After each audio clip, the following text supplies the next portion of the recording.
Zeroth tier magic, sometimes called lifestyle magic, is the lowest and simplest kind of magic known in the New World. It does not exist in Yggdrasil and belongs only to this world. This magic is for people with very little natural talent.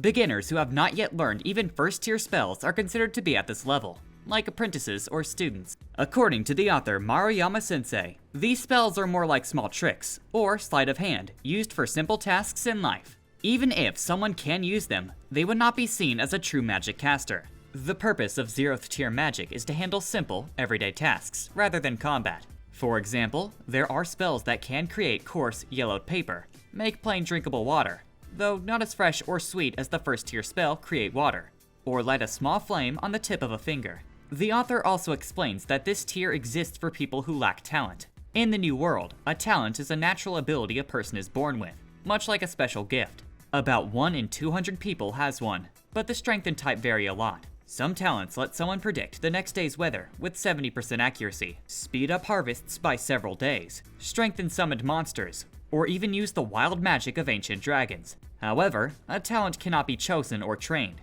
It is purely inborn and sometimes goes unused. For example, a person might be born with a talent to boost the power of magic, but if they never learn magic, the talent is wasted.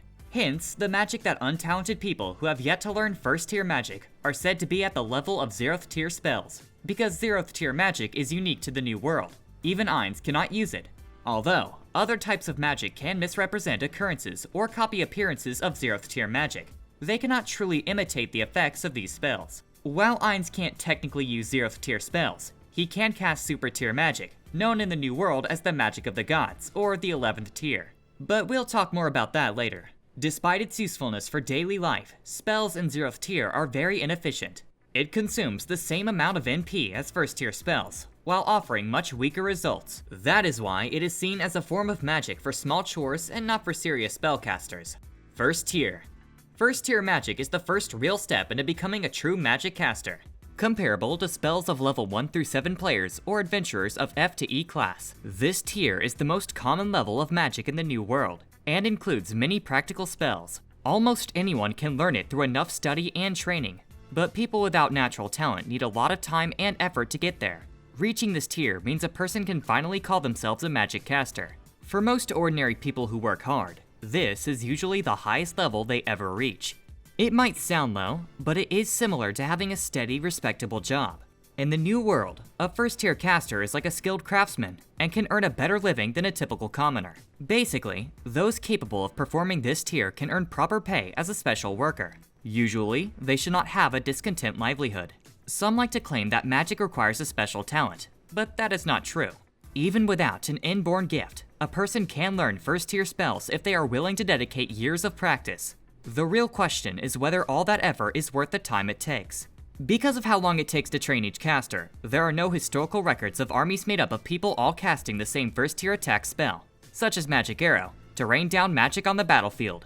Not all first tier casters are equal either. A caster with higher overall magic ability will make the same spell much stronger than someone weaker. For example, Fluter's Magic Arrow can deal more damage than Nina's version. The number of times a spell can be cast per day also varies widely, which is another reason wages differ among casters. Many spells in this tier are made for daily life and good pay. The first tier spell, Floating Board, which lets you move a plank through the air, is one example of magic that brings in steady income. Other everyday spells include those that create spices or clean water. There are also combat utility spells such as Magic Arrow, which shoots a piercing arrow of mana, Rabbit Ears, which sharpen the user's hearing, Compass, which helps find direction and guide the caster, Camouflage, which changes the user's skin color to blend into their surroundings, Create Water, which produces fresh drinking water sweeter than its zeroth tier counterpart, and a whole lot more. Most summoning magic also begins at this tier. Summon Monster First can call weak creatures like a lesser air elemental or water elemental. Summon Undead First can raise small undead animals, such as zombie dogs like those Ainz once summoned. For faith-based casters, first tier spells can handle simple healing. In small villages in the New World, people use it for everyday stuff, like making tasty stew, getting milk from animals, or even creating salt and spices. Second tier. Second tier magic, which covers levels 8 to 14, is the next step up from beginner magic. Generally, this is the highest level normal humans can reach with pure effort. Although there's no special talent needed to reach this tier, it is still the hard limit for those without natural magic talent, since only about 1 person in 5 to 10,000 has enough talent to reach it. Anyone who does is already considered gifted. For most ordinary magic casters, this is the main goal they work toward. In the New World, people who can cast second-tier spells are respected because many who train hard never make it this far. While first-tier casters are common and compete for work, second-tier casters stand out and are often hired by nobles or even by the nation itself. Their pay is high, and they usually live comfortable, wealthy lives. Faith-based magic users at this tier can heal serious wounds, cure poison, and remove illnesses, something first-tier healers cannot fully do. There are many different kinds of second-tier spells. Magic Compass is a stronger multi-target version of Compass. Shockwave sends out an invisible blast of force that can warp the air and crush even heavy armor. With Maximize Magic, Ainz once used Shockwave to break castle gates. Summon Angel Second can call a low-level Angel Guardian that can use minor holy magic. Other examples include Message for long-distance communication, Acid Arrow to shoot a corrosive projectile, and various buff spells such as Invisibility to hide from sight, Hawkeye to sharpen vision for spotting faraway objects, and Lesser Dexterity to make someone more agile. Casters at this tier can also use Silence to block sound in an area, Temperature Change to heat or cool water, or even adjust the warmth of a room. Although there are a few more abilities, these examples show how second-tier magic can be used for both practical everyday uses and low-level combat abilities. Third tier. Third tier magic is for levels 15 to 21, and is usually what B-class, A-class, or Mithril class adventurers can use.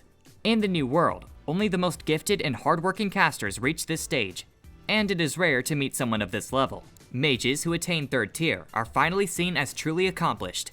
With this kind of power, they can take on monsters strong enough to threaten an entire village or even a small town. People with ordinary talent can reach it, but only through years of training and effort. In the New World, spells at this tier are already seen as very powerful and impressive. For example, Ainz can cast Summon Undead Third, which calls up strong skeletal warriors. He can also use Fly, a third tier spell that lets the caster move freely through the air, even combining it with silent magic. Xiaotir uses Animate Dead to create undead. With her special skill, the creature can become a lesser vampire. Third tier also includes large AoE attacks like Fireball, Ice Ball, Lightning, and Electrosphere, which creates a ball of crackling electricity. As a third tier magic, Holy Light is a divine spell that deals full damage to evil creatures. Compared to lower tiers, summoning magic becomes far more dangerous. Summon Angel Third can call an Archangel Flame, a low-level angel warrior wielding a sword of holy flame.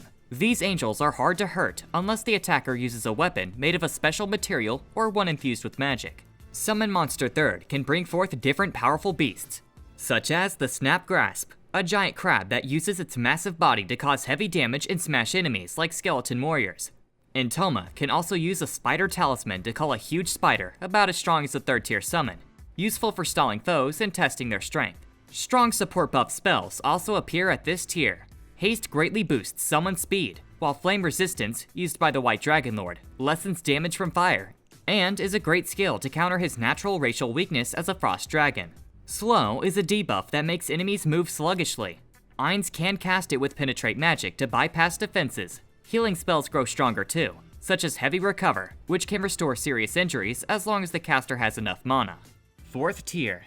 Fourth tier magic is where things start getting crazy.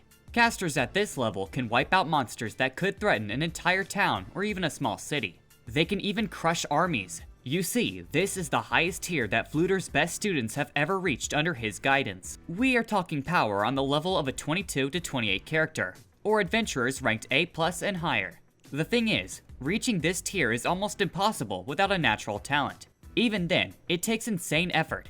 Across the whole country, the author says maybe 5 people have made it this far. These are the geniuses of human magic. By the time you get here, the spells start bending the normal rules of magic. Take Charm Species for example. This 4th tier spell works on any type of creature. It makes the target think of a caster as a friend. Although it's great for interrogation, it cannot force them to spill secrets they would not tell a friend. And you cannot make them hurt themselves. There is also Control Cloud, a spell that lets you move clouds around. For damage, you get Burn Lance for fire, Freeze Lance for ice, Shock Lance for lightning, and Grand Fireball, which is a super powered version of the basic fireball. Silver Lance can also shred enemies weak to silver, and has a piercing effect that does extra damage if the target is not wearing armor. The catch is, armor can block some of the power. 4th tier magic is not just about blasting things. Tremor Sense is a good example. It lets you pick up the tiniest vibrations to track an enemy's location. It works best on solid ground or a floor, but it cannot detect someone flying through the air. Summoning spells at this tier are no joke either. Eguva can use summon 4th tier undead to call up 4 skeleton warriors. These undead match the strength of a 4th tier caster. Or you can choose to summon several weaker undead at 3rd tier level. Nigun from the Slain Theocracy can cast the 4th tier spell Summon Angel to call monsters of the Angel class. His special talent even boosts the strength of any angel he summons. In the Theocracy standards, Principality Observation is already an elite angel, and with this 4th tier spell, he can summon it. Kalka from the Holy Kingdom can also summon the angel known as Principality Peace. 5th tier.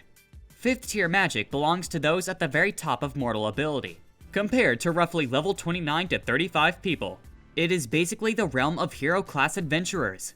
Only a handful of people in the entire New World ever reach this point. A nation might be lucky to have even one such person in a generation, and their names often become legends sung by bards. The 13 heroes were known to have wielded this level of power. According to the author Maruyama, characters such as the Blue Sky Dragonlord of the Argland Council State or the Slain Theocracy's Pontiff and Landfall, aka Evil Eye, are famous examples. This tier is far beyond the so-called peak of ordinary humans at the 2nd tier. By the 5th tier, magic users can start to bend reality itself, though still with some limits. Their spells can literally reshape battles, and even life and death. Among the known spells is Dragon Lightning, a devastating strike that forms a dragon-shaped bolt of lightning that hunts down its target. Raise Dead is a resurrection spell that brings someone back to life, though the revived person loses vitality in 5 levels. The spell is difficult to cast if the corpse is missing or badly damaged. Teleportation is another 5th tier spell. Some spells are even unique to certain casters. Evil Eye created Sandfield All. As one of her most powerful techniques, this spell can spread sand particles through the air, trapping everyone inside, no matter if they're friend or enemy. Those caught are blinded, silenced, and dazed. When she combines it with her trump card, the spell also drains life from all inside. Summoning magic also grows more frightening. At this tier, Summon Undead can call heavily armed skeleton warriors, much stronger than the undead of lower tiers. 6th tier. 6th tier magic is roughly equal to levels 36 to 42, and is the very peak of what people of the New World have ever been able to reach. Only a handful of living beings can use spells of this level. Across the whole continent, there are said to be only 4 humanoid magic casters capable of it. Fluter is one of them. Anyone who reaches this stage is considered the strongest magic caster in the New World. The author explains that a person who can use 6th tier magic is so rare that in the surrounding nations, you might find just one in an entire generation. Their names become part of history, and anyone in the same field would certainly know who they are. The 13 heroes and Fluter himself are the best known examples. There are likely a few others behind the scenes, but they are just as rare. Fluter is famous not only for reaching the 6th tier of arcane magic, but also mastering 3 different systems, namely arcane, divine, and spiritual. By performing a special ritual that joins these 3 types of magic, he has managed to extend his natural life to over 200 years. This is also probably why he was so impressed when he saw one of the Pleiades maids casually controlling the weather. For him, someone who worked for centuries to climb to the highest rank humans can reach, it was shocking to see a servant of Nazarick wielding power beyond his own. Spells of this tier show how far beyond normal casters these few people have gone. Control Weather is one example. Heal is another. With this ability, one becomes able to restore massive amounts of health, while also curing diseases and other conditions. Locate Object lets the caster find a specific item, no matter where it is. Other named spells include Flame Wing and Wall of Hell. Fluter even created his own 6th tier variation of Summon Undead, called Obey, which lets him take control of low-level undead. Fun fact, his personal anti-aging spell, which is jokingly called his anti-aging cream, is also 6th tier magic. Even so, in the eyes of someone like Nabe from Nazarick, this level of power is still unimpressive. When author Maruyama Sensei was asked whether Nabe might soften her attitude towards someone talented enough to use 6th tier magic, like Fluter, his answer was interesting. He says Nabe simply has no respect for anyone weaker than herself, unless the person was named by the 41 Supreme Beings, or is a true denizen of Nazarick. Even a 6th tier magic caster has no chance of earning her respect. 7th tier. 7th tier magic, roughly equal to levels 43 to 49, belongs to the realm of legends. That is because no human in the New World has ever reached it through normal training. The only way humans have managed to use spells of this strength is through dangerous large-scale magic rituals like the ones used by the slain theocracy. These ceremonies can work, but they often end in disaster. It is said that 13 heroes might have been able to cast 7th tier spells themselves, and a few other rare people are only rumored to have done so. For most people, even hearing that this tier exists would be shocking. According to the author, nearly no one even knows there is magic beyond the 6th tier. Most talented humans who spend their entire lives studying can barely reach the 2nd tier. If the public learned there were levels higher than the already legendary 6th, it could cause panic. Even top magic casters find the idea of the 7th tier hard to understand. According to the legends and heroic sagas in the New World, about 500 to 600 years before the story's main timeline, tier magic first appeared in the New World. Since then, a few heroic magic users have appeared, but reliable reports of anyone using 7th tier spells or higher are rare. Although there was a hero who once used a spell that made people conclude that it's impossible even with the magic of the 7th tier or higher, most people thought that it was just a story. It is also believed that the demon gods, better known as the evil deities, can use 7th tier magic. Some say the 13 heroes could use them, but many think those tales are just myths. When Rakeshir, the head of the Magicians Guild in Erantel, saw Momon showing a crystal holding an 8th tier spell, he finally thought the stories were real. While 1st tier magic lets faith-based casters do small heals, and 2nd tier lets them cure wounds, poisons, and illnesses, there's almost no info on how a 7th tier faith caster can compare. However, Ainz and Nazarik's NPCs who came from Yggdrasil can use many 7th tier spells. For example, Chain Dragon Lightning fires a dragon-shaped bolt of lightning that can jump to strike other nearby enemies, making it especially dangerous against foes wearing metal armor. Phoenix Flame, used by Mare, is a powerful resurrection spell that can counter instant death skills like the Goal of All Life is Death. When Angeline activated the Goal of All Life is Death through Sir Shauna's Scythe and cast Death on Mare, the resurrection spell instantly revived Mare. So it looked like to her that the instant death spell had failed. Speaking of the true overlord Sir Shauna, the god of death, if you want to know what we found about him and every isekai player in the New World, check out this video where we reveal everything we know in just 23 minutes. Through a big ritual, the slain theocracy Sunlight Scripture can use a 7th tier spell called Summon Angel to bring out a Dominion Authority, a super high ranked angel. This angel can unleash Holy Smite, a beam of pure light that deals even greater damage to evil beings. Because the 7th tier is inaccessible to most humans, bringing forth a Dominion Authority is thought to be impossible without a massive ritual. As another 7th tier spell, Ainz's Napalm spell calls down a column of flame that engulfs the target in fire, and Hellflame starts as a tiny flame that clings to its victim and grows into black flames that burn everything to ash.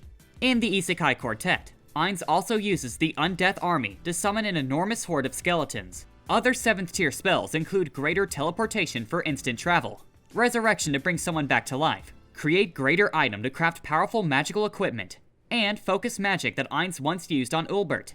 While this buff would end after Ulbert's next spell, that one spell would deal more damage than double its usual DPS. Aside from that, there's also the Hellfire Wall and plenty more spells. 8th tier. 8th tier magic roughly matches levels 50 to 56. To most people, it is something that belongs to stories rather than real life. For a normal human caster, reaching 8th tier is basically impossible without outside help. Night Liches are one of the few beings known to naturally use magic of this level. These ancient undead are strong enough to challenge even dragons. They command armies of undead, have many special powers, and are so intelligent and well defended that they can rule entire nations from fortress-like castles. Generally, humans cannot normally reach the 8th tier on their own. In the web novel, it is explained that a country can attempt a grand ritual to reach it. At the center of the ceremony must be a caster already able to use 5th tier magic, someone who can also boost or reinforce their spells. And in fact, even the person using this process can raise the magic tier by up to 2 levels. It's believed there must be some kind of hidden trick or mechanism that lets it climb 1 tier higher, reaching a total of 3. Around them, many other casters able to use 3rd tier magic must join in. Although a nation such as the Slain Theocracy is powerful enough to organize such a ritual, a single magician like Fluter cannot because he lacks the special ascendancy skill needed. According to the author Maruyama, using the 8th tier in this way demands national level resources. Even then, it is rare and risky. For example, they once cast an 8th tier divination spell called Planar Eye to spy on Nazarik. The spell could pierce barriers thought to be unbreakable, though Nazarik's own defenses still blocked it. When Maruyama was asked if the Theocracy's Water Temple used the 8th tier spell Planar Eye on Ainz's Imperial Mansion to spy on him, He explained that if Ainz ever stepped into the spell's range, a counterattack spell would trigger right away. In Yggdrasil, 8th tier spells are common for level 100 players during normal quests or battles. There, counterspells and counter-counterspells often flew back and forth whenever someone tried to use such magic. Some 8th tier spells show just how deadly this magic is. For instance, Astral Smite strikes ethereal beings. Death is a pure instant death spell that can kill the target's very soul or HP unless they have a way to block such effects. Demiurge can use Dimensional Lock, a spell usually limited to the greatest angels and devils, which prevents any form of teleportation and transfer magic inside its range. As a level 100 player, Ainz himself wields many 8th tier spells. Energy Drain is a necromantic spell that steals the enemy's experience levels and gives the caster various benefits based on how many levels are drained. Remote Viewing lets him watch far off places. He can also unleash destructive magic such as Explosion and other high tier offensive spells. 9th tier. 9th tier magic is where the new world starts brushing up against godlike power. You see, this tier matches the strength of level 57 to 63 characters. In the new world, there are only a handful of known examples. The most famous is when Ainz used a 9th tier spell called True Death to kill Gazif Stronov. True Death does more than just drop someone's HP to 0. It also wipes them out so completely that lower tier resurrection magic will not work. Interestingly, Deckham Hogan is the first native of the New World confirmed to use both 9th and even 10th tier magic. He is the king of the Elf Country and the son of a player, King Hogan, one of the 8 Greed Kings. When Deckham fought Ainz, he used the 9th tier spell, Tempest. In an instant, a storm exploded into life. The fog vanished, but heavy rain pounded down, hiding everything again. The winds were so strong that even Deckham had to fight just to keep his footing. This tier is also home to some of Ainz's favorite instant death spells. As a 9th tier spell, Grasp Heart literally crushes the enemy's heart, killing their soul unless they have an instant death counter. True Death, the spell he used on Gazif, works the same way, but also cancels weaker resurrection magic. However, not every 9th tier spell is about damage dealing. For example, Bless of Titania calls forth a finger-sized fairy queen wearing a tiny crown. She guides the party through dangerous places by picking the safest path. As a partner to that spell, which Ainz used during a guild dungeon run, Lead of YGGDRASIL summons a 3-legged crow that shows the shortest route straight to the heart of a dungeon. Another pure attack spell is Nuclear Blast, which creates a massive explosion between the caster and the target. Maximize Magic makes it detonate instantly and destroys everything caught in the radius, even the caster if they're not careful. Vermilion Nova is another monster of a spell. When cast, it calls down a huge pillar of fire that burns anything in its path. It is one of the strongest fire attacks you can cast below super tier magic. As another example, Call Greater Thunder is the highest tiered single target lightning spell. Then there are utility spells like Perfect Unknowable, which make the user completely invisible to the naked eye. Temporal Stasis freezes a target in place, leaving them helpless until the effect ends. And if you need to bring someone back, there is True Resurrection. It can resurrect low-level beings without turning their body to ash, though the revived still lose some levels. In any case, 9th tier magic is rare and terrifying. It can crush hearts, bend time, or wipe out an entire battlefield. This is the kind of power that no ordinary human could ever cast. Other than Ainz and Deckham, even Nazarick NPCs like Shalltear can use it. 10th tier. Comparable to the power of level 64 to 70, 10th tiered magic is at the very top of all tiered spells. In the New World, its existence was proven by the Nameless Book of Spells. According to Evil Eye, the book records all spells in existence. And through some unknown magic, even newly developed spells appear within its pages. It was thanks to this item that people learned of 10th tier magic. Among New Worlders, Deckham Hogan is the first confirmed user of both 9th and 10th tier magic. His unique 10th tier spell is Mercy of Shoria Robusta. This spell has 3 effects.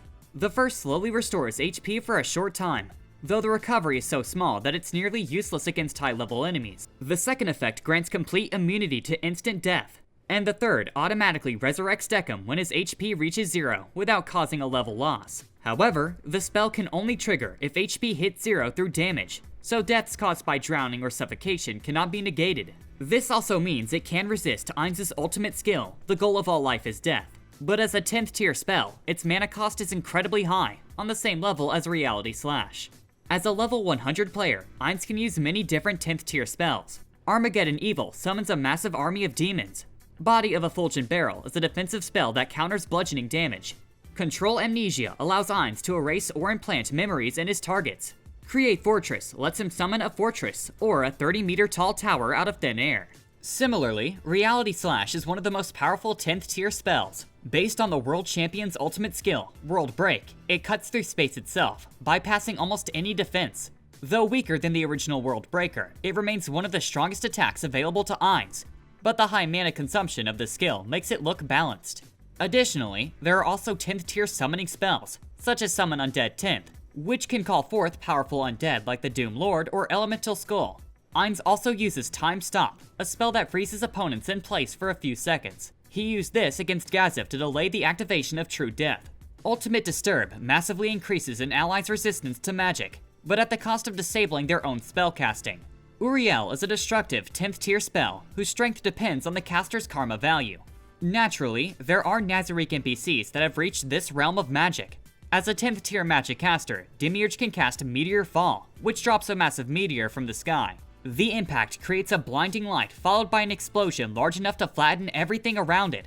Mare can also cast Stream of Lava, a divine spell that deals heavy fire damage. Even the Elemental Skull can unleash Mist of Acid, another 10th tier spell. Blue Planet, one of the Supreme Beings, could use Nature's Shelter. This spell summons a bunker from the earth, with an interior that looks like an endless sky. Nature's Shelter can withstand even super tier magic, and only the super tier Sword of Damocles could break it.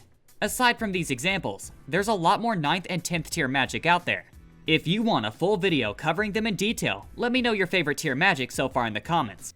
11th tier. The 11th tier, also known as super tier magic, is considered the highest form of magic in Yggdrasil and the New World. In the Theocracy, Cardinals even call it the magic of the gods. By system standards, it doesn't consume MP, but its use is strictly limited.